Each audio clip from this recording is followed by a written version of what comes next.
Hello, everyone, and welcome. Today, we are going on a tour of one of the most incredible systems inside your body. I want you to think of it like a super fast, super official delivery service that's on the job 24/7, making sure every single part of you gets exactly what it needs to survive. We're talking, of course, about your circulatory system. So, to get us thinking, let me ask you a kind of weird question. How does your big toe get lunch? Seriously, or your earlobe, or even your pinky finger? I mean, you eat food with your mouth, right? So how do all those faraway parts of your body get the energy and nutrients they need to do their jobs? Well, the answer is, it all comes down to that amazing delivery network we were just talking about, the circulatory system. It's the transport system that connects absolutely everything, making sure no part of your body ever gets left out or hungry or out of breath.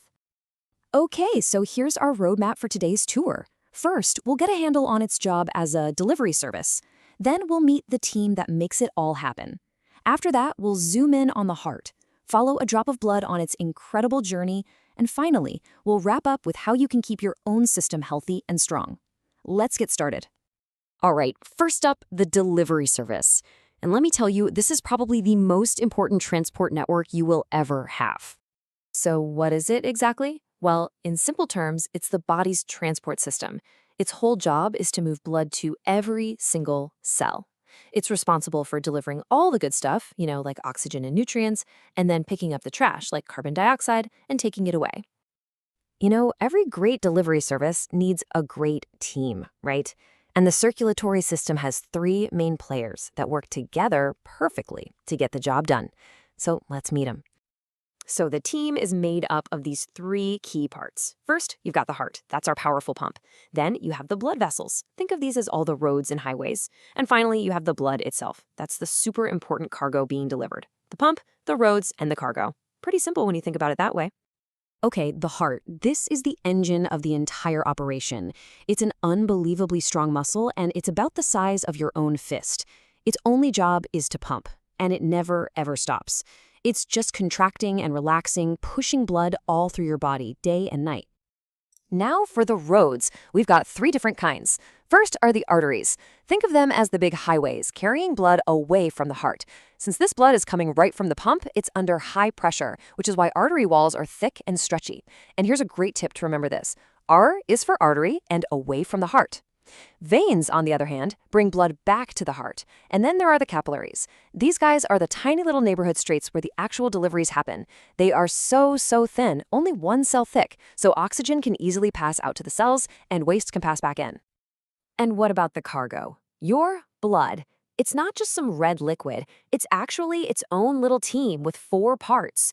You've got plasma, which is the yellowish, watery liquid that carries everything along. Then there are the famous red blood cells. Their job is to carry oxygen. You also have white blood cells. They're like your body's own security force, fighting off germs. And finally, platelets. These are like tiny emergency medics that rush to a cut and clump together to stop the bleeding. Okay, let's zoom in a little closer now. We're going to take a look at the headquarters of this whole operation, the central hub of our delivery service, the heart itself. So, your heart is divided into four main sections, or chambers. Just think of them as four rooms. Blood follows a very specific path through these rooms. First, all the used blood from the body comes into the top right room, the right atrium. From there, it goes down to the right ventricle, which then pumps it over to the lungs. After it gets fresh again in the lungs, this fresh blood enters the top left room, the left atrium, and finally moves down into the super strong left ventricle to be pumped out to your entire body. The easiest way to think about the heart is like it's two pumps working side by side. The right side's whole job is about the lungs. It gets that used, oxygen-poor blood and sends it just a short distance to the lungs to get refilled with oxygen. Now, the left side, its job is about the rest of the body.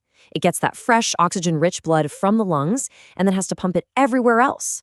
And that's exactly why the left side is so much stronger and more muscular. It just has a way bigger job to do. So how does the blood know which way to go and not flow backwards? Well, the heart has four special valves. The best way to picture them is as one-way doors.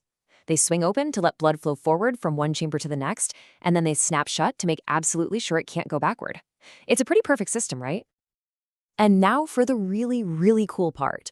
We are going to follow a single drop of blood on its amazing adventure through your body. This incredible journey is happening billions of times inside you every single day. This journey is actually called double circulation.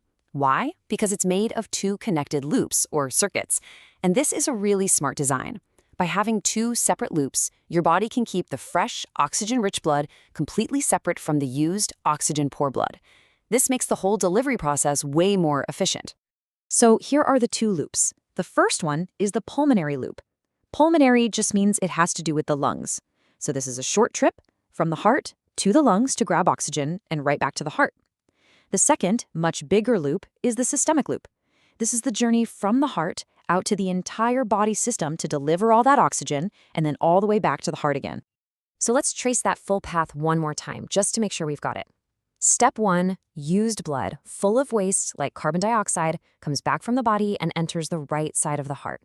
Step 2, the right side gives it a pump on that short trip to the lungs. Step 3, in the lungs, the blood drops off the bad stuff and picks up fresh oxygen, then heads back to the left side of the heart. And finally, step 4, the powerful left side gives it a huge push, sending this fresh, oxygen-rich blood out to the entire body, from your brain all the way down to your toes. So how long do you think this entire trip takes for just one drop of blood to leave the heart, travel all the way to, say, your big toe, and then come all the way back? You might think it takes a while, but get this. When you're just resting, that whole journey takes only about 1 minute. 1 minute! That's how powerful and efficient this system really is. Okay, so now that we know how amazing and important this delivery network is, the last thing we need to talk about is how we take care of it.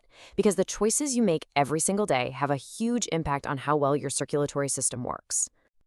And the best part is, keeping this system healthy is pretty straightforward. Every time you move your body, play sports, run, even just walk, you're making that heart pump stronger. When you eat smart foods, you're giving your blood the best possible cargo to deliver. And staying hydrated, getting enough sleep, and of course, not smoking, that all helps to keep the roads clear and in good repair. So let's end with this thought. Over an average lifetime, your heart is going to beat more than 2.5 billion times. And it does that without ever taking a day off. It works incredibly hard for you every second of every day. So the real question to leave you with is, what are you going to do to help it stay strong?